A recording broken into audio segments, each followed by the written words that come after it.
Hello, it's Swagam Sisar here to welcome you all in the Ambition Study Center, my dear friends. So, as per government, decided our syllabus for standard 10th, okay, SSC, Secondary School Certificate. From your 30% course, they have cut some units as well as some poems. We have seen poem number first in last lecture. Today I have selected very good poem which is written by Jayant Parmar. Is an Indian poet, okay, and he has written Pencil. Pencil, my dear friends. When you started to go in your school, okay, in lower KG, HKG, or whatever at your home with your friends, from your parents, from teachers like us, you scolded many times, okay, when you were child. At that time, you have broken tip of the pencils as well as what is called full pencil. એટલે કે મિત્રો તમે તમારા જીવનની અંદર ઘણી બધી વખત આ પેન્સિલ જે છે તે પેન્સિલનો ઉપયોગ કરી ચૂક્યા છો. હાલની તકે પણ તમે 10મા ધોરણની અંદર પણ પેન્સિલનો ઉપયોગ કરતા હશો, ખાસ કરીને ગણિત, ચિત્ર જેવા વિષયોમાં. તો પેન્સિલનો આપણે હર ઘડીએ ઉપયોગ કરીએ છીએ. જ્યારે તમે બાળક હતા નાના ત્યારથી લઈને અત્યાર સુધી તમે પેન્સિલનો ઉપયોગ કરતા આવ્યા છો. એમાં ઘણી બધી વખત તમને ઠપકો સાંભળવા મળ્યો હશે તમારા પેરેન્ટ્સ પાસેથી, મિત્રો પાસેથી, બરાબર, કારણ કે પેન્સિલની અણી આપણે તોડી નાખતા હોઈએ છીએ. પરંતુ એ પેન્સિલ આપણા જીવનની અંદર મહત્ત્વ છે.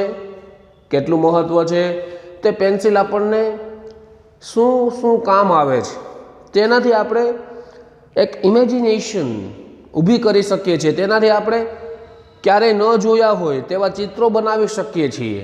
ઓકે, તો અહીં જે જયંત પરમાર નામના કવિ છે તે કવિએ ખૂબ સરસ મજાની આલંકારિક ભાષામાં આપણને પેન્સિલ, એક નાનું એની પુત્રી, બરાબર, દીકરીનું ઉદાહરણ આપીને ખૂબ સરસ મજાના શબ્દો દ્વારા સમજાવવાની કોશિશ કરી લે છે. So let's proceed on our poem number 2, Pencil. Okay, in some poetic way we try. Like first poem, see, look at the board. You don't need textbook when you watch these my videos, okay, so please don't use textbook, or if you want to use then you can use, it's not compulsory, but here I have written full poem, okay, that anyone can read. So see, my daughter, little dear daughter, lights a pencil with a sharpener. The sky of the white paper begins to be filled with light.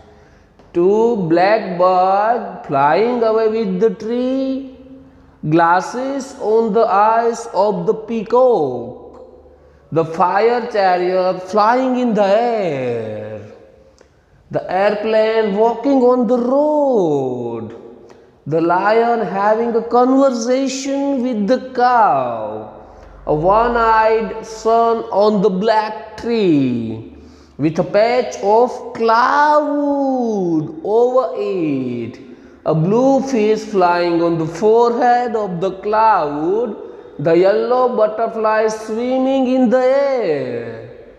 My darling daughter, in her ecstasy, is busy drawing strange pictures. But when the schoolmaster gives her homework, my darling doll breaks the tip of the pencil in anger, and the candle of the pencil is extinguished. Only the smoke remains on the sky of the white paper. તો મિત્રો અહીં શું સમજાવવા માગે છે કવિ આપણને તે જરા જોઈએ. My daughter, little dear daughter, એટલે કે મારી પુત્રી, ખૂબ જ નાની પુત્રી, 3-4 વર્ષની, lights a pencil, લાઇટ એટલે પ્રકાશ આપવો, તે પેન્સિલનો ઉપયોગ કરે છે, બરોબર। પેન્સિલ સરસ મજાની સજાવેલી અણીવાળી પેન્સિલ છે, તે પેન્સિલનો હવે તે ઉપયોગ કરે છે with sharpener, lights a pencil with sharpener, એટલે કે શાર્પનર એટલે સંચો જે તમે યુઝ કરો છો, તે સંચા દ્વારા હવે પેન્સિલને લાઇટ્સ એટલે કે સજાવવાની કોશિશ કરે છે। The sky of the white paper, કેવું પેપર મિત્રો? વ્હાઇટ, સફેદ પેપર એટલે કે સફેદ કાગળ જે છે તેનું આકાશ, બરોબર, ખાલી છે, એટલે કે સફેદ કાગળ છે તે આખો કોરો છે, અને તે હવે શું થાય છે તો કે બિગિન્સ, શરૂ થાય છે, શું તો કે to be filled with light. તે પેન્સિલની અણીથી હવે તે પેપર કોરું જે છે, સફેદ આખું છે જેનું આકાશ, તે હવે આકાશ થોડું અલગ અલગ દેખાવાની શરૂઆત થઈ ચૂકી છે। કેવી રીતના? અલગ અલગ ઉદાહરણો કવિ અહીં આપણને આપેલા છે। ફર્સ્ટ વન છે કે ધ બ્લેક બર્ડ ફ્લાઇંગ અવે with the tree, the black bird એક પક્ષી જે છે ફ્લાઇંગ અવે, તે દૂર ઉડ્યું જાય છે, ફ્લાઇંગ અવે એટલે દૂર સુધી ઉડવું, કેવી રીતે તો કે વિથ ધ ટ્રી, તેની ચાંચમાં, આ છોકરી જે છે, પુત્રી જે છે તેની ચાંચમાં, પક્ષીની ચાંચમાં એક નાનું એવું વૃક્ષ મૂકેલું છે, તે વૃક્ષ લઈને જાણે કે પક્ષી ફ્લાઇંગ એટલે કે ઉડી રહ્યું છે। Glasses on the eyes of the peacock, કલ્પના કરો મિત્રો કે મોર આપણે જોયા છે, પીકોક એટલે કે મોર, મોર આપણે જોયા છે, પણ તમે ક્યારેય મોરને ચશ્મા પહેરતા જોયો છે? નહીં। તો આ પેન્સિલની મદદ વડે તે પુત્રીએ શું કર્યું છે? Glasses on the eyes of the peacock એટલે કે મોરને પણ તેની આંખો પર ચશ્મા પહેરાવી દીધા છે। The fire chariot flying in the air, the fire chariot અગ્નિરથ, અગ્નિરથ જાણે કે હવામાં ઉડી રહ્યો છે, રથ ઉડે છે, રથ રોડ પર ચાલતો નથી, એટલે વિચિત્ર અહીંયા વિપરીત જ ચિત્રો જોવા મળે છે પેન્સિલ દ્વારા બનાવેલા। The airplane walking on the road, airplane એટલે કે વિમાન, આપણે અત્યાર સુધી જોયું છે કે એરપ્લેન છે તે હવામાં ઉડે છે, જ્યારે અહીં આ દીકરી દ્વારા પેન્સિલના ઉપયોગ વડે તેણે airplane walking on the road, રસ્તા પર ચાલતું વિમાન બનાવ્યું છે। The lion having a conversation with the cow, wow, what an example given by Jayant Parmar. The lion having a conversation, conversation એટલે કે વાતચીત, સિંહ કે જે જંગલનો રાજા ક્યારેય ડોમેસ્ટિક એનિમલ સાથે વાત ન કરે, તે એનિમલને અહીં ગાય, કાવ, આપણી માતા તરીકે જેને પૂજીએ છીએ, તે ગાયની સાથે વાત કરતો દર્શાવવામાં આવ્યો છે આ પુત્રી દ્વારા પેન્સિલની મદદ વડે, કે the lion having conversation with the કાવ, કે સિંહ છે તે ગાય સાથે અહીં વાત કરી રહ્યો છે। A one eyed sun on the black tree, a one eyed sun, sun સૂર્ય આપણે દરરોજ ઉઠીને જોઈએ છીએ આખો દિવસ, ઓકે, તો આપણે ક્યારે સૂર્યની આંખો જોઈ નથી જોઈ, અને કદાચ આપણે સૂર્ય બનાવવાનું કહે છે આપણા શિક્ષકો, તો પણ આપણે બે આંખવાળો સૂર્ય બનાવીએ છીએ, જ્યારે અહીં આ દીકરી દ્વારા, નાની એવી દીકરી દ્વારા એ સૂર્ય છે તે એક આંખવાળો બનાવવામાં આવેલો છે, એટલે કે one eyed sun on the black tree, વૃક્ષ પર સૂર્ય નજર કરતો હોય, જાણે કે એક જ આંખ બનાવી છે, બરોબર, એક આંખવાળો સૂર્ય વૃક્ષ પર બનાવ્યો છે।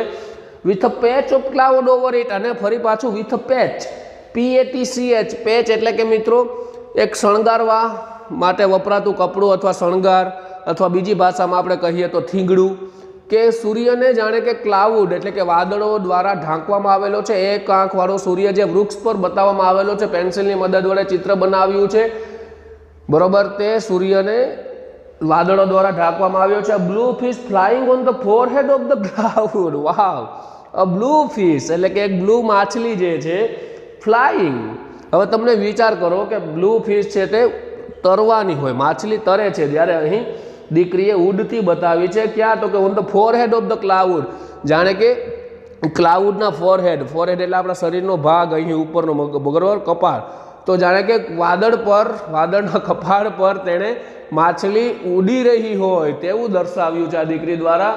The yellow butterfly swimming in the waterfall, જ્યારે યલો બટરફ્લાય છે તે આપણને ખ્યાલ છે સૌને કે ઉડે છે, પતંગિયું છે તે ઉડે છે, જ્યારે અહીં આ દીકરી દ્વારા પતંગિયાને તરતું બતાવવામાં આવ્યું છે ઇન ધ વોટરફોલ, એટલે કે પાણીના ધોધમાં, વહેતા પ્રવાહમાં તેને શું કરતા બતાવ્યું છે? તરતા બતાવ્યું છે। તો અહીં તમે જુઓ કેટલા એક્ઝામ્પલ આવ્યા મિત્રો, આ તમારો પહેલો ભાગ છે અહીં સુધીનો, બરોબર, ટેક્સ્ટ બુકમાં, તો આપણે સમજીએ કે તેણે શાર્પનરની મદદ દ્વારા કે જે પક્ષી છે તે તો ચાલો કે ઉડતું જ બતાવ્યું છે, પણ સાથે ચાંચમાં વૃક્ષ, ચાંચમાં કોઈ શિકાર હોય, કોઈ એવા મોટા પક્ષી હોય તો અહીં વૃક્ષ બતાવ્યું છે.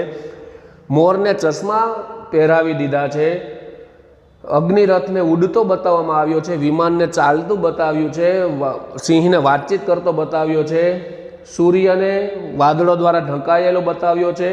માછલીને તરવાને બદલે ઉડતી બતાવી છે, જ્યારે બટરફ્લાયને ઉડવાને બદલે તરતું બતાવ્યું છે. તો આ કોની મદદ વડે થયું મિત્રો? તો કે પેન્સિલ અને એક નાની દીકરી દ્વારા પોતાની કલ્પના શક્તિનો ઉપયોગ કરીને તેણે જે વ્હાઇટ પેપર છે તેનું આકાશ જે એકદમ કોરું છે તે આકાશ આવી રીતના રંગબેરંગી બરોબર કલ્પના વડે તેણે ચિત્રો બનાવ્યા છે અને આવી રીતના આભાસ થાય છે, દેખાય છે. આગળ હવે જોઈએ પોએટ શું કહે છે આપણને.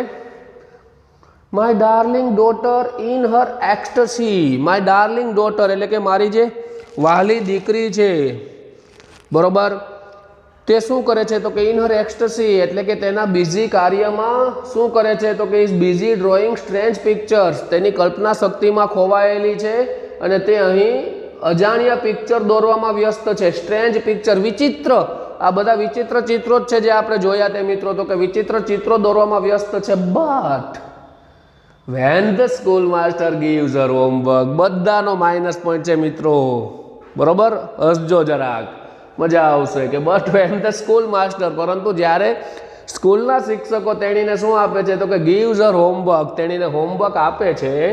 my darling doll breaks the tips of the pencil in anger, ત્યારે મારી આ દીકરીને આવા ચિત્રો બનાવવામાં તો ખૂબ મજા આવે છે, આનંદ આવે છે બરોબર. પરંતુ જ્યારે સ્કૂલ માસ્ટર તેને હોમવર્ક આપે છે, કંઈ કાર્ય આપે છે, ગૃહ કાર્ય, ત્યારે મારી જે નાની વાહલી ઢીંગલી જે છે બ્રેક્સ, તોડી નાખે છે. શું તોડી નાખે છે? તો કે the tip of the pencil in anger. Anger એટલે ગુસ્સો, ગુસ્સામાં, ખીજમાં, ક્રોધમાં તે પેન્સિલની જે અણી છે તેને તોડી નાખે છે. આ બધા સાથે અનુભવ થઈ ગયો હોય મિત્રો, તમને, મને, બધાને. આપણે આમાં નાના બાળકો બનીને જ ધીમે ધીમે આગળ વધ્યા છીએ અને મોટા થયા છીએ. તો આપણો આ બનાવ આપણે બધા સાથે બની ચૂક્યો હોય કે જ્યારે આપણને આવી મજા આવતી હોય, લઈને બેઠા હોય ચિત્રો, અને ત્યારે આપણને કોઈ માસ્ટર કાર્ય આપે, શિક્ષક દ્વારા કાર્ય આપવામાં આવે, પેરેન્ટ્સ દ્વારા કાર્ય આપવામાં આવે, તો થોડોક મગજ પર આપણે ગુસ્સો આવે છે અને ગુસ્સાને કારણે આપણે તે પેન્સિલની ટીપ જ તોડી નાખતા હોઈએ છીએ. તો ગુસ્સામાં ને ગુસ્સામાં મારી ડાર્લિંગ ડોલ, મારી વહાલી ઢીંગલી જે છે તે ટીપ તોડી નાખે છે. And the candle of the pencil is extinguished, અને જે કેન્ડલ ઓફ ધ પેન્સિલ એટલે કે જે પેન્સિલ છે તે શું થાય છે? ઇઝ એક્સટિંગ્વિશ્ડ. એક્સટિંગ્વિશ એટલે ફ્લેમ, જ્વાળા બરોબર, તેને જ્વાળામાં ફેંકી દેવામાં આવે છે. Only the smoke remains on the sky of the white paper. અને આ રીતે શું થાય છે? તો કે માત્ર વ્હાઇટ પેપર પર સ્મોક રિમેન્સ એટલે કે પેન્સિલનો જે છે બરોબર, તે જાણે કે સ્મોક એટલે કે ધુમાડો જે રહી ગયો હોય છે તેવો આભાસ થાય છે. એટલે કે પેન્સિલ આખી ચાલી ગઈ હોય છે, બધું બની ગયું હોય છે. જ્યારે હોમવર્ક આપવામાં આવે છે ત્યારે ગુસ્સામાં પેન્સિલ તોડી નાખવામાં આવે છે અને જે ચિત્રો બની ગયા હોય છે ત્યાં માત્ર આપણને એવો આભાસ થાય છે કે પેન્સિલનો ધુમાડો રહી ચૂક્યો હોય છે. તો મિત્રો, આ રીતે જયંત પરમાર નામના આપણા ઇન્ડિયન પોએટ દ્વારા ખૂબ સરસ મજાની અહીં પેન્સિલ પોએમ છે આપણા સિલેબસમાં મૂકેલી છે. તો આની અંદર જે અંડરલાઇન કરેલા વર્ડ છે તે તમે જરા નોંધી લેજો તમારી નોટબુકમાં. અને આ પોએમ છે તે તમને એસએસસી બોર્ડ એક્ઝામિનેશનમાં ફર્સ્ટ એન્ડ સેકન્ડ પોએમ, આ બંને પોએમમાંથી સ્ટાન્ઝામાંથી ક્વેશ્ચન આન્સર પૂછાય છે. તો ખાસ નોંધી લેજો, ખાસ ક્વેશ્ચન આન્સર યાદ કરી લેજો. પોએમમાં સમજાવવામાં કદાચ ભૂલ થઈ ગઈ હોય અથવા તમને સમજમાં ન આવ્યું હોય તો મિત્રો વોટ્સઅપ ઓન માય નંબર 9723212865 પર કોલ કરજો અથવા કમેન્ટ છોડજો. Okay, so I am ready to help you at any time, and thank you so much. And till now, if you or your friends have not subscribed my channel, so ask to them to share and subscribe and push bell icon on the button so that you can get every videos whatever I upload on my YouTube channel. Okay, so thank you so much from Ambition Study Center.